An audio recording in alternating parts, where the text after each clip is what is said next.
¿Qué tal? Muy buenas noches, qué bueno que nos acompaña. Hoy es miércoles 28 de marzo, un gran gusto que esté en sintonía de Canal 33 y de Sin Su Permiso. Les damos la más cordial bienvenida a este programa. Esta noche estarán con nosotras el pastor Mario Vega de la Iglesia Elim y también Óscar Martínez, coordinador de Sala Negra del periódico digital El Faro. ¿Qué vamos a hablar con ellos? Bueno, pues la tregua entre pandillas, la mediación de la Iglesia Católica y también queremos analizar las últimas declaraciones que diera esta mañana en conferencia de prensa el presidente de la República, Mauricio Funes. Como todos los miércoles, al lado de mis compañeras, Ana Giralt. Ana, buenas noches, bienvenida, ya una semana antes de vacaciones. Gracias. Días. 2 días, 3 días, sí, en una semana antes de vacaciones, que con una semana bastante polémica, ¿verdad? Y por dicha ya tenemos declaraciones del presidente después de 2 semanas, 17 días de estarlas esperando. Y Francesca Falconi. Checa, buenas noches, bienvenida. Sé que en tu saludo querés hacer tú además un saludo especial. Sí, es cierto, así que quería saludar a mi esposo, el Neo Navarrete, que este día está cumpliendo años, decirle que es una bendición tenerlo con nosotros y que le mando un gran beso. En nombre de todo el staff, decirle también. En nombre de todo el staff también, un abrazo. ¿Y a dónde van a celebrar el cumpleaños? No sé, tal vez en Orlando, quién sabe. Sería bueno. Sería bueno. Bueno, muchas felicidades. Iniciamos entonces nuestro programa. Amigos y amigas televidentes, recuerden que ustedes pueden opinar con nosotras. Envíenos cualquiera de sus comentarios a través de las redes sociales. Búsquenos en Twitter, ya van a aparecer las direcciones de cada una de nosotras. O si no, búsquenos en Facebook como programa de televisión Sin Su Permiso. Saludamos entonces a nuestros invitados. Pastor, buenas noches, bienvenido. Gracias por aceptar la invitación de Sin Su Permiso. Al contrario, gracias por hacerme participar de este tema tan importante y ojalá pues que esta participación pueda ser de provecho para ilustrar a la teleaudiencia. Y Óscar Martínez. Óscar, buenas noches, un gran gusto tenerte por primera ocasión aquí en el foro de Sin Su Permiso. Buenas noches, gracias a ustedes por la invitación. Óscar, quiero empezar contigo. El presidente Funes afirmó que no ha habido negociación con la pandilla. ¿Tú qué opinas? ¿Le creemos? Bueno, nosotros más que eso de creerle, nuestro papel como periodistas ha sido publicar la nota que sacamos el día 14, donde hablábamos de negociaciones con las pandillas y evidentemente creo que el debate se ha convertido en si teníamos razón o no. Como periodista uno reafirma con método el trabajo de Fuentes que hizo. Y a esa...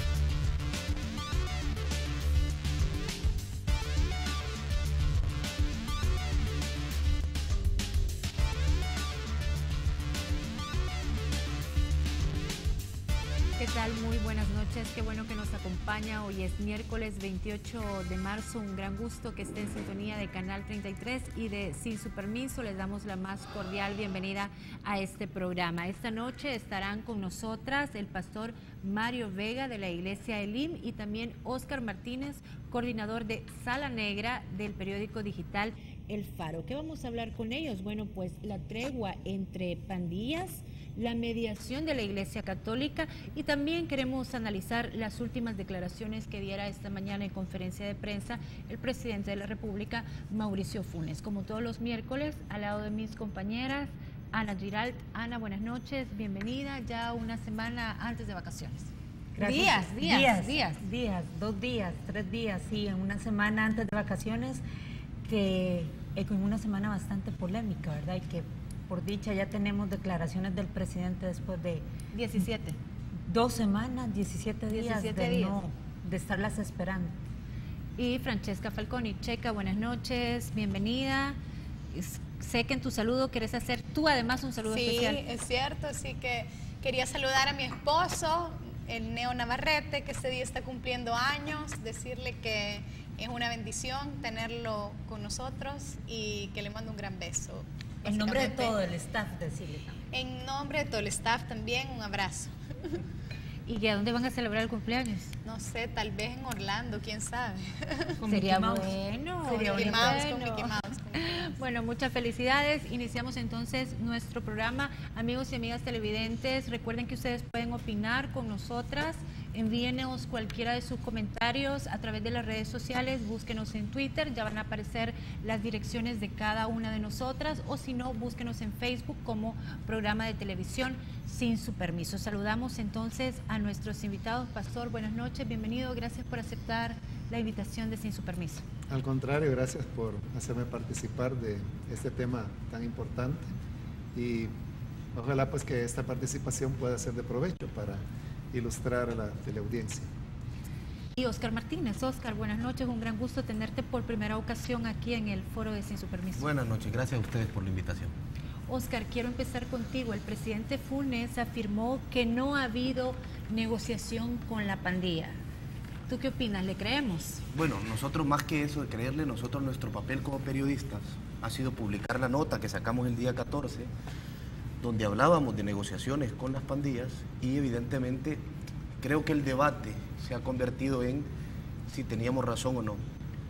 Como periodista uno reafirma con método el trabajo de fuentes que hizo y a esta altura yo a ese respecto lo que te diría es que nosotros mantenemos la publicación que hicimos, es decir, creemos que hubo una comprobación de fuentes fáctica, que se habló con diferentes actores, no solo de la calle, sino que actores, funcionarios públicos, gente de inteligencia, que se hizo una construcción periodística válida.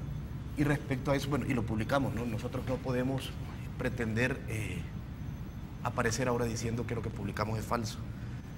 Yo reafirmo lo que publicamos, es decir, yo firmé esa nota dentro del periódico también.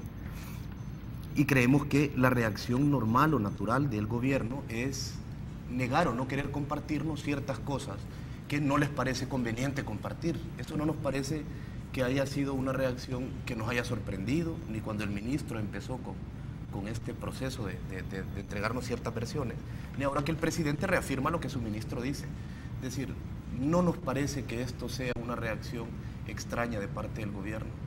Lo que a nosotros sí nos resulta interesante discutir es cuál es el trasfondo de esto, ¿no? ¿Qué puertas se abren?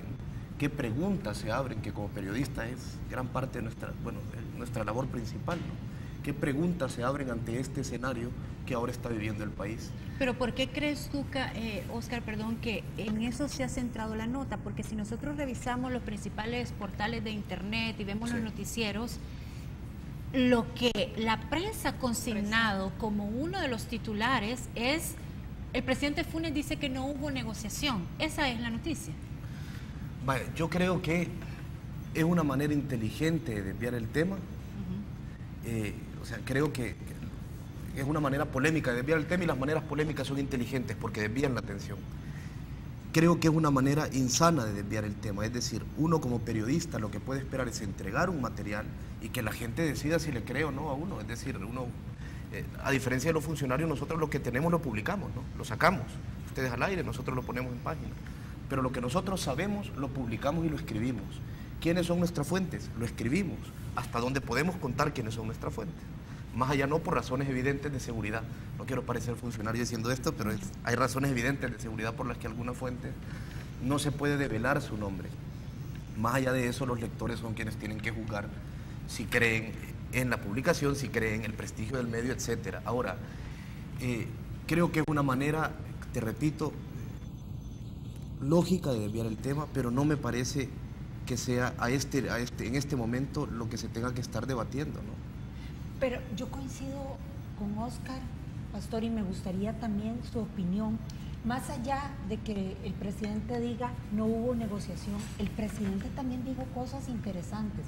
El gobierno fue un facilitador para que la iglesia, Raúl Mijango, se acercaran a las pandillas. El gobierno facilitó, amparado en la ley, que se trasladaran a centros donde tienen más acceso a comunicación. El presidente hace llamados. El presidente dijo varias cosas que quizá a veces no profundizó. ¿Cómo interpreta usted lo que dijo hoy el presidente? Bueno, no solo lo que ha dicho el presidente, sino que lo que se ha visto en los últimos 17 días, parece, es que lo que hay es una inflexión en el tratamiento que se le ha venido dando al tema de la violencia de las pandillas. Porque después de décadas de un énfasis en el aspecto punitivo del problema, que lo que hizo fue potenciarlo, ahora esta nueva orientación que se le está dando al tema, haya habido o no negociación, pero al menos hay una anuencia hacia el proceso que se está dando de parte del gobierno. Y eso habla de que es un enfoque nuevo, no porque sea una idea novedosa, sino que es algo que ha venido siendo repetido por cientos o miles de estudios y diagnósticos que se han hecho en el país, tanto por nacionales como de extranjeros, acerca de que el tema de las pandillas es un tema que responde a una dinámica sociológica, que no es simplemente la comisión de un delito que responde a los móviles ordinarios de la comisión del crimen, sino que es todo una dinámica sociológica que debe ser entendida en su conjunto para poderla enfrentar de manera adecuada. Entonces yo creo que esto que está ocurriendo son señales positivas en el sentido que hay una apertura hacia esta nueva forma de enfocar el problema y que ya no va por la vía de enfatizar o privilegiar los aspectos puramente represivos o punitivos que han demostrado pues su ineficacia a lo largo de los últimos quinquenios. Pastor, ¿esa sería entonces la posición oficial de la iglesia que usted representa? ¿Están avalando este acuerdo creado?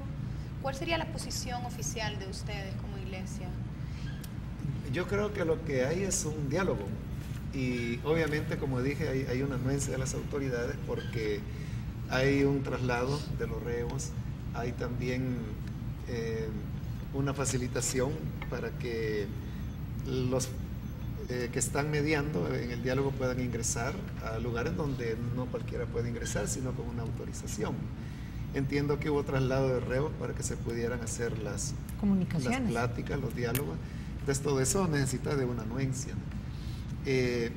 Creo que lo que ha producido es evidente, ¿no? En los últimos 2 semanas ha habido una disminución radical de los homicidios y entonces eso habla de que sí se puede lograr algo. Lo que se ha logrado ya es un paso, pero claro, hay más que caminar. Pero estamos ante personas que ustedes, bueno, hemos visto en diferentes entrevistas que están condicionando un poco esa no violencia al cumplimiento de algunas acciones o decisiones o medidas que al final le competen al gobierno. Y para mí, cuando tú exigís o pones sobre la mesa condiciones, entras a negociar. Quieras o no, entras a negociar. Y como gobierno al final terminas negociando, porque yo hoy veía en otro canal de televisión al CIRRA hablando de casi de, bueno, o cumplen o cumplen. Entonces, ¿frente a qué realmente estamos? Vaya, yo creo que esa es la pregunta periodística que es inevitable. Hoy el presidente hacía un énfasis en por qué, si el ministro ya se había pronunciado diciendo que es mentira esta negociación y ahora lo hacía él parecía hacer una pregunta de si los medios iban a seguir hablando de una supuesta negociación o no. Yo creo que los medios, sobre todo los periodistas, ante una tan vaga explicación que combina cohetes low con milagros, evidentemente nos vemos obligados a preguntar. Esa es nuestra función y no nos pueden pedir que no sospechemos y no nos pueden pedir que no preguntemos. Eso no nos lo pueden pedir porque es desnaturalizar nuestra labor. Ahora, yo sí creo, es decir, por lo que preguntamos es por qué otras cosas más ha incluido el pacto. Nosotros en la nota que sacamos al inicio sabíamos que un hecho fáctico que había incluido era el traslado de ciertos reos. Que solo fue eso, que hay más, es lo que hemos pedido, esclarecimiento, sobre todo ante una manera tan enredada de manejar el asunto, ¿no? Desde el inicio, las primeras, hay una serie de contradicciones que no se pueden llamar de otra forma que se han venido dando. Pero yo estoy completamente también de acuerdo con lo que ha dicho el pastor, de que se ha abierto una ventana que nunca antes se había explorado en este país. Se habla incluso de que ya existieron intentos de acercamiento, de pactos con las pandillas, que es algo que esporádicamente en algunas declaraciones nos ha salido a relucir en las últimas semanas. Pero, o sea, solo darse cuenta con la naturalidad con la que ahora se abordan las palabras Mara Salvatrucha, Barrio 18, cuando antes eran unas palabras que rompían el silencio en salas enteras, que no se pronunciaban en una gran cantidad de medios. Hoy ya no solo se pronuncia eso, sino que se habla de clicas, se habla de líderes, se habla de... Yo creo que se ha roto en un silencio y eso indudablemente es sano. al margen de las dudas periodísticas que tengamos sobre el pacto y sobre qué cosas han ocurrido y sobre qué cosas se han negociado. Pero estoy completamente de acuerdo con lo que dice el pastor. Se ha abierto un escenario nuevo. Pero, pastor, y hablábamos antes de empezar el programa, usted a través de su iglesia tiene contacto con algunos grupos de pandilleros o expandilleros que están reinsertados en la sociedad. ¿Qué dicen ellos? Es que cómo se está viendo desde afuera también. O realmente los que están allá adentro tienen tanto poder sobre los que están aquí afuera que pueden decirles, dejen de delinquir. Le vamos a pedir al pastor que nos guarde la respuesta un momentito, solo vamos a una primera pausa comercial y ya regresamos con la respuesta del pastor. El vestuario de Sin Su Permiso es gracias a Cherry Store. Encuentra sus prendas en Zona Rosa, calle La Reforma, local 5A. Cherry Store, siempre a la moda.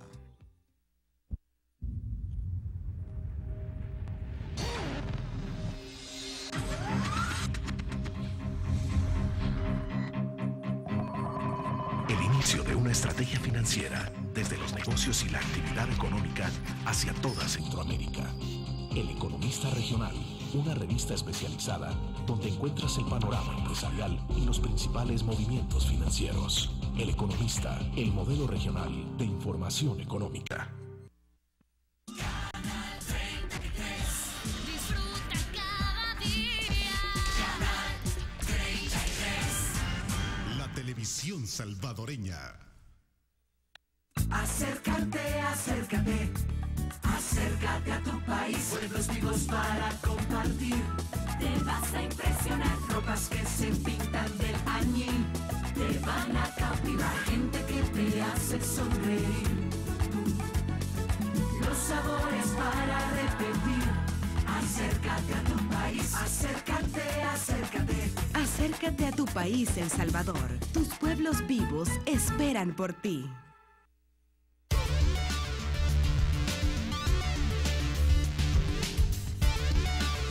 Continuamos, pastor, teníamos su respuesta pendiente. Pues ese tema de si los líderes llamados nacionales ejercen tanto poder sobre la gente de calle, como le llaman ellos, de miembros de pandillas, fue una duda que yo tuve por mucho tiempo, porque como se decía anteriormente, este tema del diálogo no es nuevo, sino que hubo pronunciamientos conjuntos, supuestamente de las dirigencias de ambas pandillas, en periódicos, y yo siempre me preguntaba si realmente existía una dirigencia nacional. Y para mí la respuesta ha sido estos hechos de las últimas semanas. Yo dudaba mucho que hubiera un control centralizado, ¿no? Yo lo que más entendía era que lo que hay en el campo son grupos en comunidades llamados clicas, que cada uno tiene sus líderes, su palabrero, ranflero, como le llaman, y que ejerce control sobre el área, ¿no? Y en cierta manera ellos son bastante independientes. Con la nueva cometida que hubo de seguridad, yo creo que esa estructura de mando se quebró y entonces quedaron más libres los mandos locales. Pero ahora, cuando se efectúa esto... Se nos ha creído un poco ingenuos como periodistas. Un periodista no pide que le diga, vaya, yo puse a tal agente de inteligencia a perseguirte el día 14 y escuché esta conversación a tal hora y te lo voy a volver a poner el día 18. Yo creo que lo que se espera es que se diga, vaya, miren, sí, nosotros hemos valorado diferentes escenarios de qué podría ocurrir si el pacto se rompe. Evidentemente no podemos hablar de esos escenarios porque sería revelar nuestra estrategia para encararlos, pero sí lo hemos evaluado.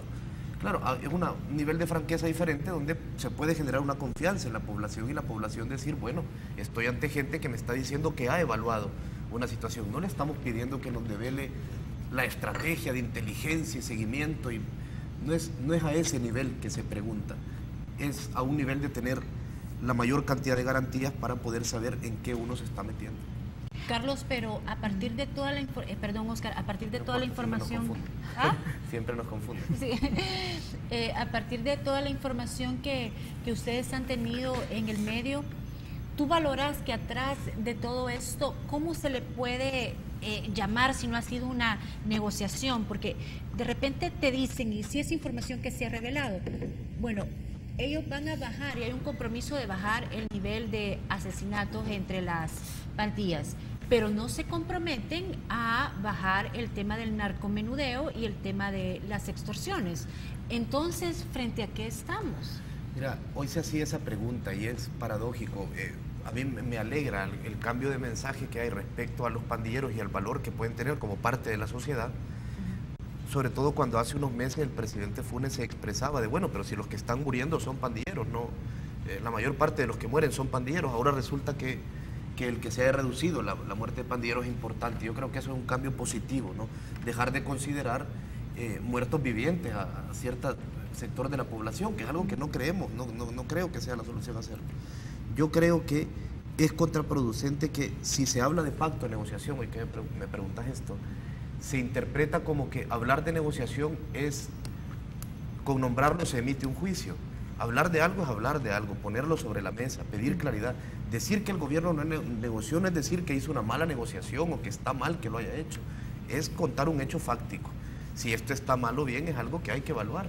Pero parece que se ha convertido desde el discurso del gobierno hacia los medios de comunicación en decir que el gobierno negoció o dio seguimiento. Le buscan el eufemismo más lejano para tratarnos de hacer entender esto.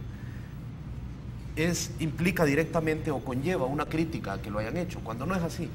Y por último, cuando me decías lo de la iglesia, y no es porque desconfíe de la buena fe de la iglesia católica ni de la iglesia evangélica, pero yo no puedo quedarme tranquilo cuando un gobierno me contesta, he delegado una tregua entre pandillas a la iglesia y ellos ya verán cómo la manejan. Yo no te puedo decir si la tregua se va a deshacer o no porque se le he delegado a la iglesia, pero es que las autoridades son ustedes, no la iglesia. ¿Pero la han delegado a la iglesia o ha sido una iniciativa de la iglesia? Según el presidente mencionado hoy, es decir, lo que el presidente dice en su discurso es, hay una tregua que la iglesia propició, que la iglesia, escuchó y trasladó al gobierno, que el gobierno le pareció que la tregua podía funcionar bien y que ahora, que nos parece que puede funcionar bien, la hemos decidido dejar en manos de la iglesia. Ellos deciden... Pero va a llegar un momento que la iglesia tiene que preguntarle al gobierno, ¿qué hago? Porque la iglesia no tiene poder de decisión como les voy a dar camas más cómodas o le voy a cambiar el tipo de comida o voy a ser más permisivo en ciertos horarios. Exacto, o les voy a permitir más acceso a trabajo, porque la iglesia no te da nada de eso. Yo lo que creo es que el momento es de hacer la pregunta, pero la pregunta sana, no malintencionada al gobierno, la pregunta periodística sana. Es decir, yo no puedo llegar y reclamarle a Monseñor Colindres si un día el pacto, la tregua, esperemos que eso no ocurra y que sea real, falla y los homicidios se disparan. Yo no puedo llegar a decirle a Monseñor Colindres, ¿esto falló? ¿Por qué falló? Puedo preguntárselo al presidente y al ministro de Seguridad. Es decir, que me digan que esto es algo que ellos observan de lejos, a mí como ciudadano y periodista no me puede dejar tranquilo. Y a usted, y es difícil de creer. ¿Qué opina al respecto? ¿Se van a sumar para contribuir a prolongar esta tregua o a volverla algo? Lo que sucede es que la prolongación de la tregua y el avance en el proceso de diálogo demanda la incorporación de la sociedad y inevitablemente la participación de los poderes del Estado. Definitivamente, no se puede. Pensemos en lo siguiente, ahorita hay una tregua de no agresión entre pandillas, pero suponiendo el clamor más desesperante de la población en este momento es el tema de las extorsiones. Entonces, se va a llegar a un acuerdo que sería lo ideal de que se suspendan las extorsiones. Pero la realidad es que hay muchas familias de miembros de pandillas que viven de las extorsiones. Entonces, eso implica darles otra manera de poder subsistir. Pero, ¿quién les va a dar esa manera de subsistir? Obviamente, no lo puede hacer la Iglesia Católica, no lo puede hacer ninguna persona, no lo va a hacer Raúl Mijango, sino que, en primer lugar, la empresa privada tiene que participar, porque son los que ellos mismos dicen generan trabajo, ¿verdad? Y nadie más puede generar trabajo que el empresario. Pero eso supone cierta apertura, porque estamos hablando de muchachos que tienen antecedentes penales, que si lo someten a una prueba de polígrafo no la van a aprobar. Entonces, ¿hasta qué punto la empresa privada está dispuesta a abrir ciertos espacios y programas especiales para darle empleo a estas personas? Que es la única manera en que el cese de las extorsiones podrá ser permanente. Y ahí es donde también se necesita la intervención del Estado, porque el Ministerio de Trabajo es el que tendrá que coordinar esos programas especiales de trabajo y de oportunidades para estos muchachos.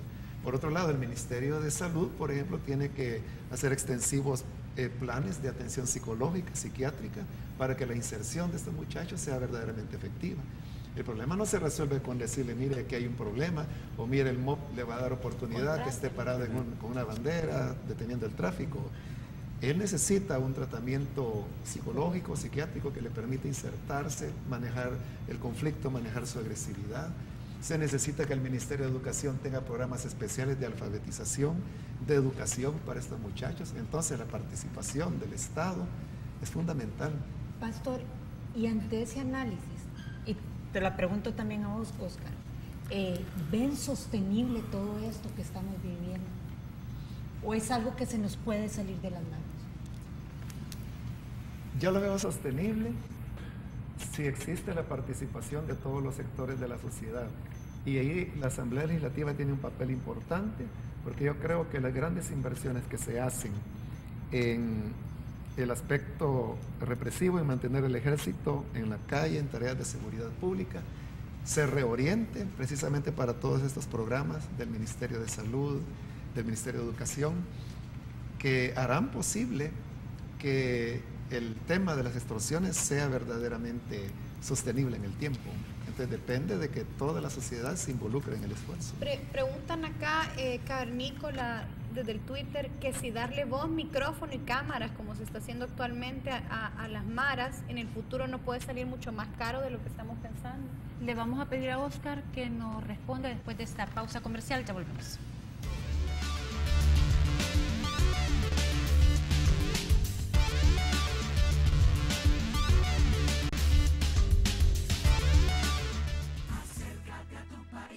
Acércate.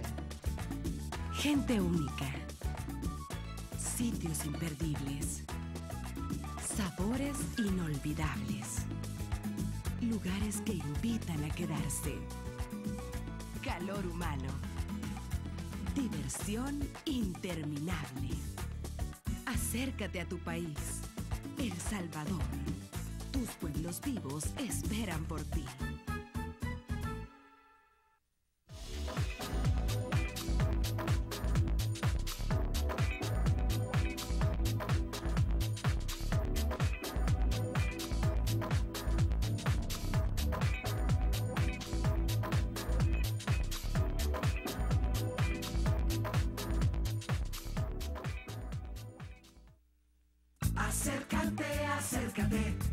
Acércate a tu país, pueblos vivos para compartir.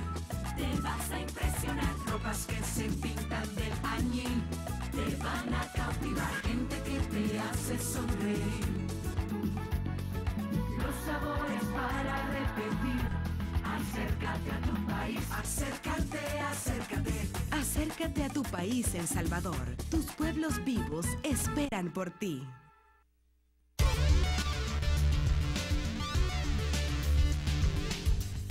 Continuamos. Checa, si me haces el favor de repetirle la pregunta que teníamos en el Twitter a Oscar, sí, porfa. @Cavernícola preguntaba si darle voz, micrófono y cámaras a los mareros en el futuro no nos puede salir mucho más caro de lo que pensamos.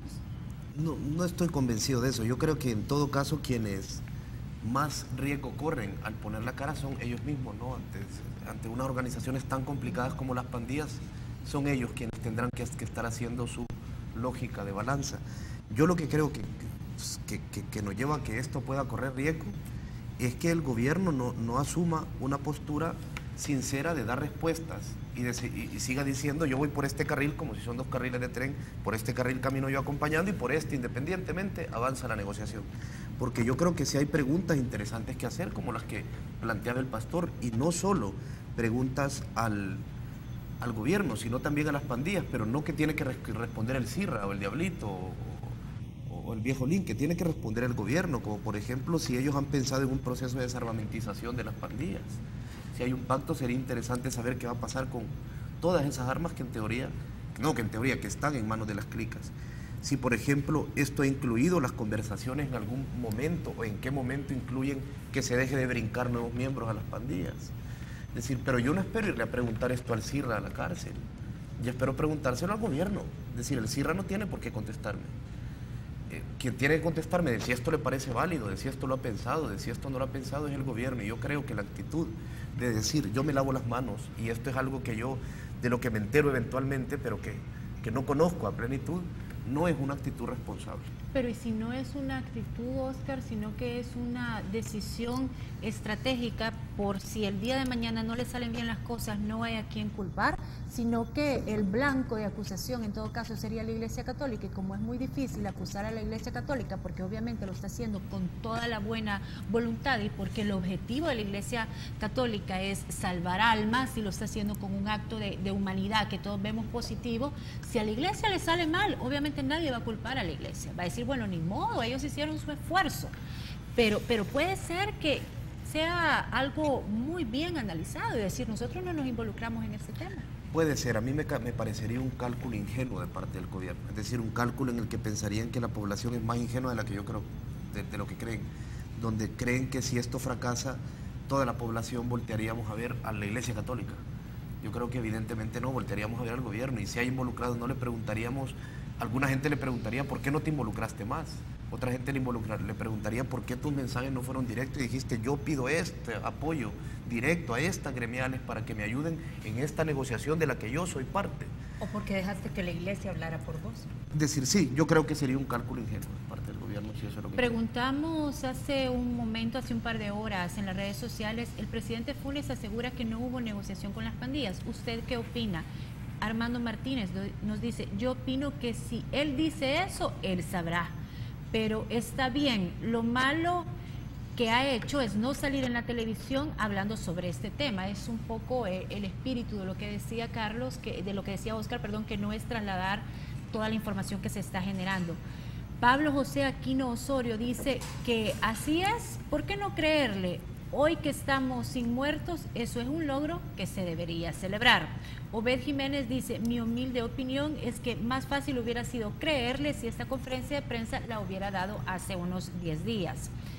Johncito Valens dice, si el Faro no saca esa publicación que el gobierno negociaba con los pandilleros, la Iglesia no hubiera dicho que ellos estaban negociando. Tenemos más comentarios, pero por cuestiones de tiempo no podemos leerlos todos. Ana, tú tenías en Twitter con Buster Santamaría, porque lo mismo pone, si el Faro no saca a la luz esa investigación, ni la Iglesia ni el gobierno hubieran dicho nada, y así que un mérito tienen.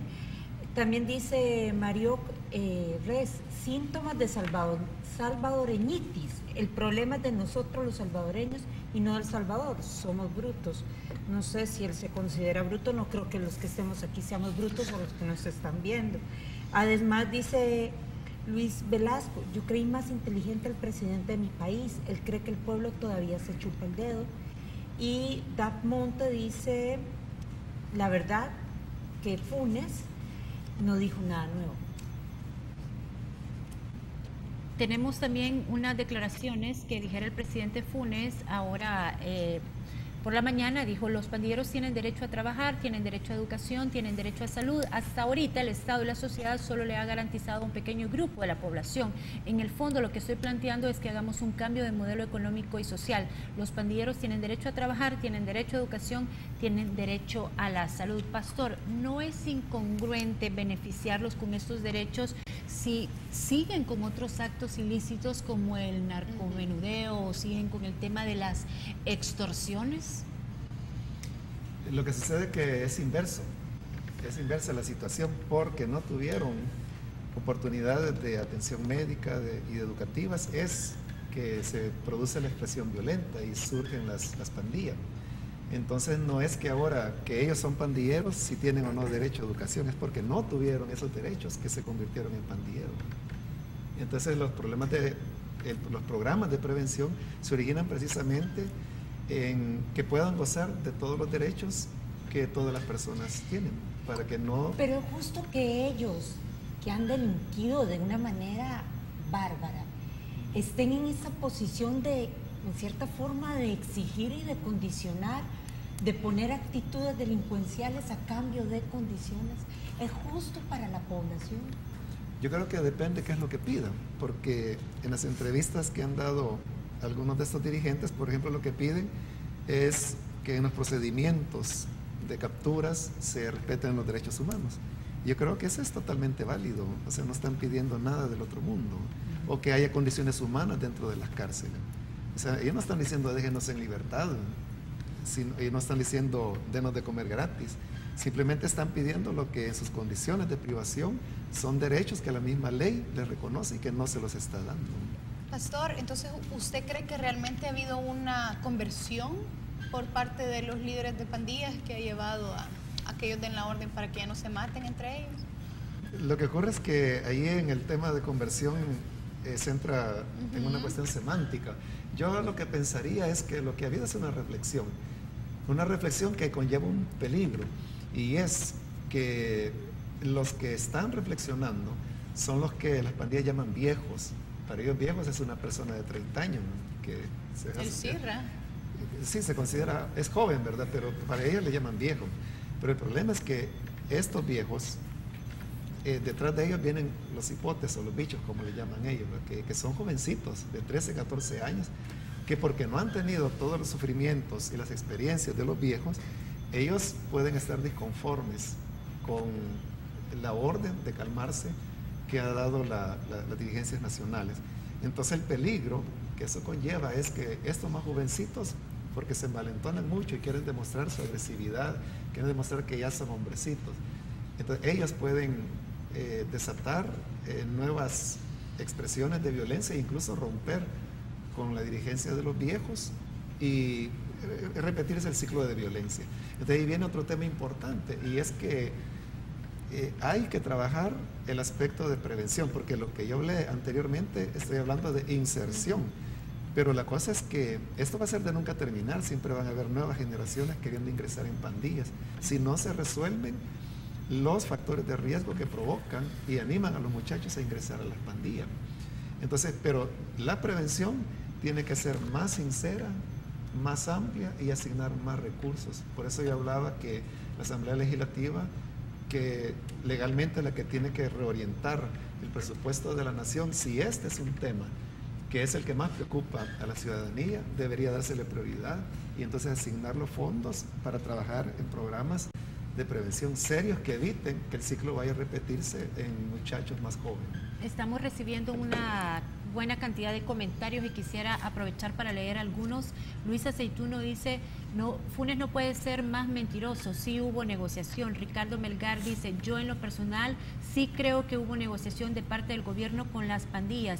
Ahora bien, se me imagina que han ocupado a la Iglesia Católica como una cortina, pues es más fácil al gobierno que crea que es la iglesia y no el gobierno. Jesús Hernández dice: mi abuelita es avioneta. Abraham Amado dice: es lamentable la posición del presidente Funes dando su espaldarazo a un ministro de seguridad mentiroso. Todos sabemos que ha habido negociación. Mario Clímaco dice: pues es igual a que diga que con el traslado de pandilleros para que estén cerca de los demás no fortalece la estructura criminal. Además, primero todos desconocían y se hacían los locos y ahora hasta les llamó comisión.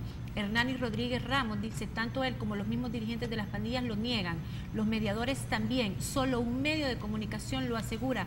¿No será que dicho medio quería algo de protagonismo? ¿Quería algo de protagonismo el Faro, Oscar? No, es decir, y mucho menos nosotros. Yo vengo a recordar, y esto no es por hacer ninguna publicidad, sino por lo que creemos. El Faro tiene una sección, ¿no? Sala Negra, que es la que sí, a mí me toca coordinar, donde las condiciones, por ejemplo, las condiciones humanitarias de cárceles, nosotros las venimos denunciando desde enero del año pasado. Es decir, y no solo de la cárcel de Zacatecoluca, que es quizás paradójicamente donde mejor sistema de salud hay por la cantidad de reos.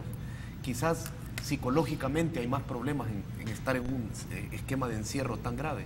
Pero si alguien va a ver penales de pandillas, Gotera, la gente de Gotera sufre enormemente, los de la Mara Salvatrucha que están ahí, es una especie de penal de castigo por las condiciones de insalubridad que tiene. Mariona, no se diga. Es decir, es un argumento contradictorio que sacándolos de Zacate los pasen ahí. Pero además, nosotros habíamos durante mucho tiempo dado voz a los pandilleros cuando poca gente se asomaba a los penales. Habíamos hablado con el viejo Lin, habíamos hablado con gente como Duque, que es uno de los líderes de la otra facción de la 18. No jugaríamos como medio con un tema tan trascendente como este. Es decir, no utilizaríamos pero creo que esto está de más decirlo, que quien pensara eso del medio, yo creo que es alguien que evidentemente yo no lo voy a convencer en tan poco tiempo de que entre y confíe en nosotros o llegue a ver al Faro.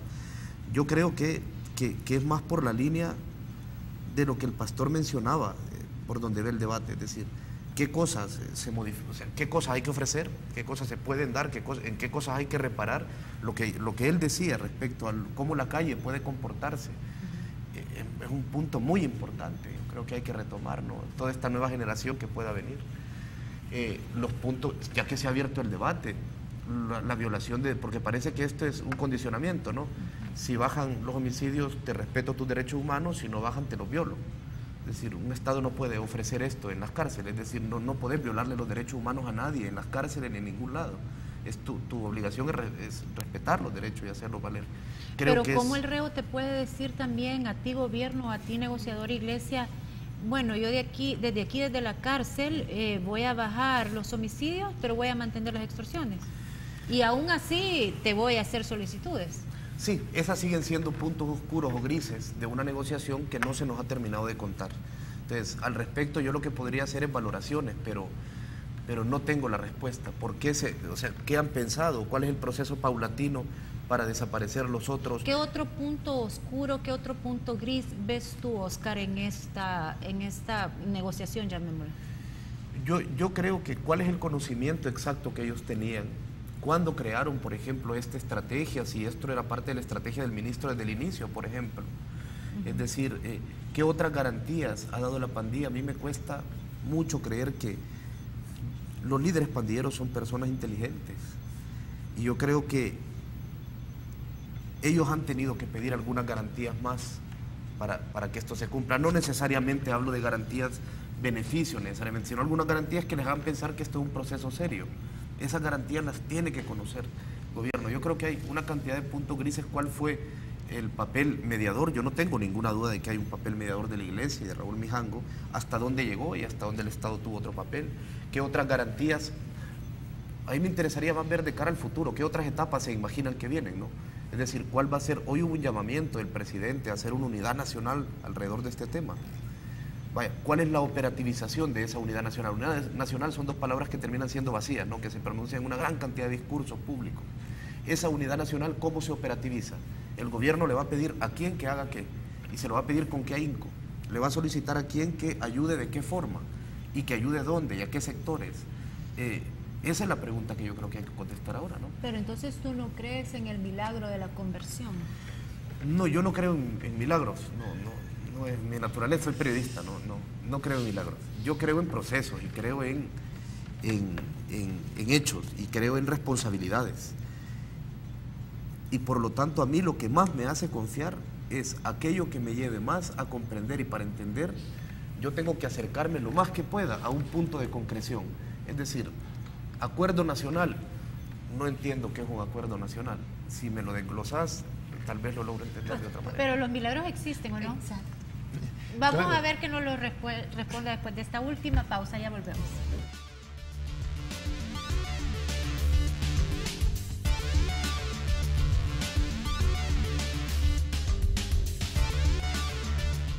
Acércate a tu país. Acércate. Gente única. Sitios imperdibles. Sabores inolvidables. Lugares que invitan a quedarse. Calor humano. Diversión interminable. Acércate a tu país. El Salvador. Tus pueblos vivos esperan por ti. En Al Despertar tenemos la información más completa para que inicies tu día bien informado. Noticias nacionales e internacionales. Espacios para la comunidad. Deportes y lo mejor de los espectáculos. Esto es Al Despertar, la primera revista informativa. Con un espacio de entrevista diferente. De lunes a viernes a las 5:30 de la mañana. Por Canal 33, la televisión salvadoreña.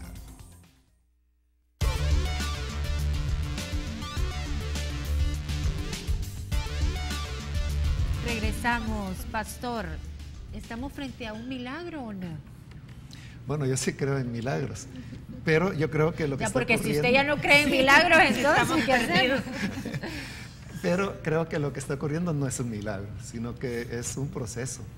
O sea, es llegar a una conciencia de que se está haciendo daño, que se están matando, y que no se puede seguir así. Pero alguien decía, pastor, que la reducción tan importante que hemos tenido de muertes todos los días, estamos frente a un milagro y que así hay que verlo.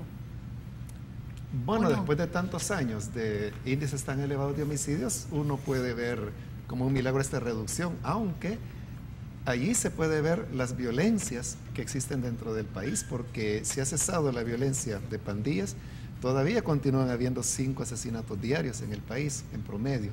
Y esa es una cantidad todavía preocupante. Pero ¿cómo podemos saber que esos 5 asesinatos diarios que se mantienen son responsabilidad de las pandillas también? No, supuestamente no son responsabilidad de las pandillas. Entonces, ¿quiénes son los otros que están matando? Pero ese es el punto, ¿verdad? Que, o sea, hace algún tiempo un periodista francés que vino precisamente a El Salvador para hablar y investigar del tema de la violencia, él contaba de cómo estaban muy preocupados en Francia porque había habido un asesinato en un mes, algo así. Y a eso, ¿cómo le vamos a llamar? O sea que si de 14 se pasa a 5 asesinatos y eso le llama un milagro, entonces ¿qué es lo que está sucediendo en Francia? O sea, ya es el paraíso allá. Pero entonces tiene que ver con cuestiones de percepción. Entonces yo creo que ha habido una reducción y gracias a Dios por ello y quiera Dios que se mantenga. Pero yo creo que yo no lo calificaría como milagro, sino que como la demostración que el camino a resolver el problema de la violencia no era por la fuerza, anteponiendo fuerza contra fuerza, sino que era por la vía de entender el fenómeno y afrontarlo en sus características propias. Pero hay otro punto rápidamente que yo quisiera abordar con ustedes y es la vulnerabilidad del sistema carcelario, porque van a coincidir conmigo de que qué vulnerable ha sido durante tantos años que esta gente allá adentro ha liderado tanto crimen. Y también ese es otro de los retos. Puede haber reinserción, puede haber oportunidades, pero también internamente las autoridades tienen que realmente hacer de las cárceles cárceles. Así es. Y cárcel es un lugar de reeducación. Entonces eso es lo que hay que hacer de las cárceles.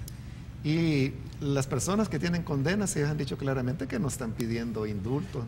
Pero ¿sabe qué me preocupa? Que lo sacan de una cárcel de máxima seguridad para que se puedan comunicar. Entonces quiere decir que dentro de las cárceles donde están ahora es mucho más fácil tener comunicación. Y me preocupa que tengan esa comunicación de adentro hacia afuera. Eso es sin duda es así, o sea, de hecho hoy el presidente lo decía, si los teníamos en Zacatecoluca ellos no tenían el acceso a comunicación, que si los pasábamos a barrios o a Cojute o etcétera.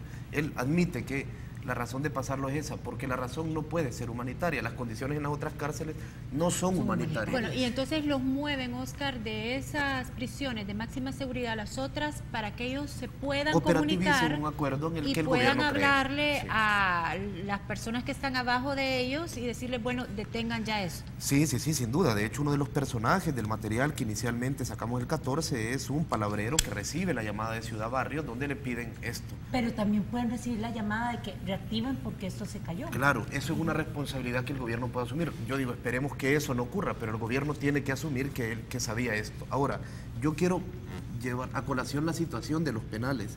Yo recuerdo un titular muy valiente que sacamos de un funcionario que en una entrevista, creo yo, fue muy honesto con nosotros, que es Douglas Moreno, el actual viceministro de Justicia y Seguridad Pública, cuando era director de centros penales. El titular que nosotros pusimos en la entrevista en Sala Negra del Faro fue: nadie se rehabilita en un excusado.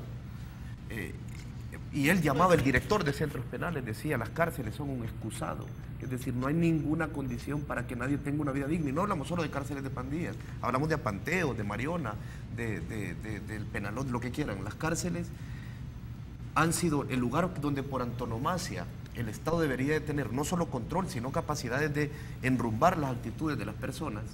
Es un espacio donde no solo no hay ningún control, sino donde sistemáticamente se violan los derechos humanos de todos los que están presos. Y yo no creo que el que hayan trasladado a líderes o no tenga que poner en tela de juicio ese debate que ya está zanjado, y zanjado por las mismas autoridades que dirigían esas dependencias. Tenemos algunos mensajes más en nuestro Twitter, déjenme cargarlo, dice Osmin Rivera. Ante todo esto, ¿cómo quedan las familias que han perdido algún pariente a manos de las pandillas? Osmin Rivera también le pregunta, quizás específicamente a usted, pastor, ¿qué mensaje le daría a los jefes de las pandillas?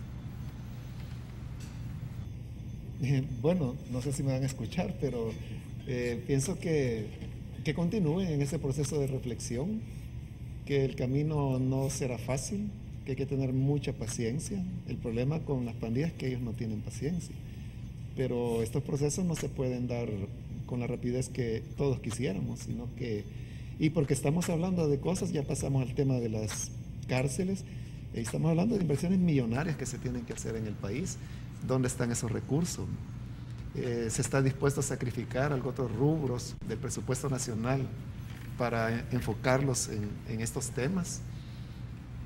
¿Vale la pena o no vale la pena? Yo creo que si un gobierno lograra resolver el problema, o por lo menos disminuirlo sustancialmente de la violencia, quedaría calificado como un buen gobierno. ¿Y qué mensaje le daría usted a la población? A la población, yo creo de que todos tenemos una parte que tenemos que jugar, y aunque la población no tiene muchos recursos, pero por lo menos el tema de el beneficio de la duda, que otorguen el beneficio de la duda mientras no se demuestre lo contrario. ¿Pero por cuánto tiempo tenemos que dar el beneficio de la duda? Es que yo creo que o sea, como población y como periodistas, nosotros representantes de ese derecho de la población, que es el de estar informados, el día que dejemos de dudar, retiremos del oficio. Es decir, creo que nuestro oficio es dudar, y creo que seguiremos dudando. Yo, si pudiera decir algo, no sé, no quiero decir algo a la población, pero si pudiera a este respecto decir algo, es que no compren el argumento de que la pregunta pertinente e insistente de un periodista es sinónimo de la descalificación de un acuerdo o de la descalificación de un pacto, de la descalificación de una negociación. La pregunta de un periodista es su trabajo, y hacerla pertinente, hacérsela y repetírsela a los funcionarios a los que se las tiene que hacer es nuestro trabajo. Es decir, no quiero que esto se confunda, como quizás se ha querido vender, con una manera de descalificar el pacto. Es preguntar, es no creer en lo que se está haciendo, y preguntar como si nosotros fuéramos un partido de oposición, no sé. Es decir, no, nuestro trabajo es preguntar, y yo creo que mientras haya partes oscuras o esquinas grises, seguiremos preguntando. Pero insisto en la pregunta porque el presidente decía hoy, si hay homicidios, se preocupa la población, palabras más, palabras menos. Si bajan los homicidios, también se preocupa, porque realmente hay un sentimiento como de incertidumbre de ante qué estamos. Es decir, ¿esto qué es? ¿Momentáneo? ¿Va a explotar una bomba? Por eso mi pregunta hacia ¿qué tiene que sentir o qué tiene que esperar la población? ¿Cómo lo tiene que asumir la población? No, yo creo que todos tenemos dudas y temor también, que las cosas no vayan a funcionar. Lo que menos queremos es que se rompa esa tregua y que el día de mañana amanezcamos de nuevo con 14 o 17 asesinatos diarios. Correcto. Pero mientras no suceda, yo creo que hay que seguir caminando y continuar abonando poco a poco. Las cosas no se pueden hacer de la noche a la mañana, pero se ha logrado ya algo, entonces esa es una señal esperanzadora. Entonces yo creo que hay que continuar caminando con todas las cautelas que se quieran tener, con todas las dudas y preguntas que se quieran hacer, ¿verdad? Hay que hacerlo. Pastor, pero continuar caminando. Lorena le preguntaba de un mensaje de Twitter de cómo quedan las familias de las personas que han sido asesinadas por maras. ¿Qué mensaje para ellos? Quedan con mucho dolor, quedan lastimadas. Las pandillas han pedido perdón, pero yo sé que pedir perdón no resucita al muerto, no devuelve al hijo asesinado, a la hija violada. Pero lo importante, eso no quiero restarle valor obviamente, pero también hay que ver el otro lado, ¿no? Que en 14 días ya son aproximadamente 200 vidas que se han logrado salvar, ¿no? Quiera Dios que no de una manera temporal, sino que de manera más prolongada. Entonces, es otra vez responsabilidad del Estado, a través del Ministerio de Salud, creo yo, de brindar el apoyo, el acompañamiento psicológico, psiquiátrico. Las iglesias debemos dar un acompañamiento espiritual a las familias que han sido víctimas. Nosotros mismos hemos sido afectados en la iglesia, hemos tenido asesinatos Uno de nuestros pastores, su hijo fue asesinado. Entonces, creo que a todos nos ha tocado la violencia. Y por lo mismo, porque a todos nos ha tocado y sabemos el dolor que produce, creo que un esfuerzo por tratar de aminorarla o eliminarla vale la pena. ¿Se suma usted entonces al llamado de la Unión Nacional a ser parte del acuerdo? Si es que, del acuerdo. Del llamado. Sí, ha sido nuestro discurso por años, o sea, no claro, porque hoy se ha dado esta coyuntura, ¿no? Sino que por años hemos estado insistiendo que tiene que ser trabajo de toda la sociedad. Si es que trabajo de prevención no es otra cosa más que gobernar bien. Eso es todo. Y vos tenemos que finalizar, ya. Bueno, con la última pregunta para Oscar. Rápidamente, ¿crees que vaya a haber una unión nacional? Yo voy a seguir preguntando sobre si va a haber una unión nacional, es decir, y como medios de comunicación creo que tenemos un papel muy importante que jugar en cualquier proceso que haya relativo a un pacto entre gobierno y pandillas. Bueno, Oscar, muchas gracias por habernos acompañado en esta primera ocasión. Esperamos tenerte nuevamente. Gracias a ustedes por la invitación. Pastor, muchas gracias. Muchas gracias por la invitación.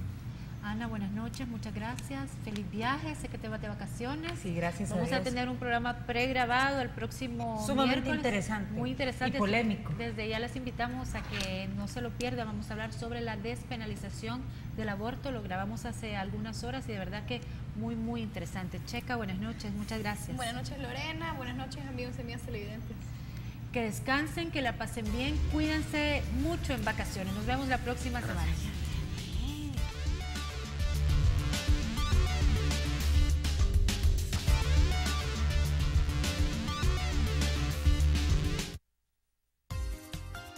A continuación,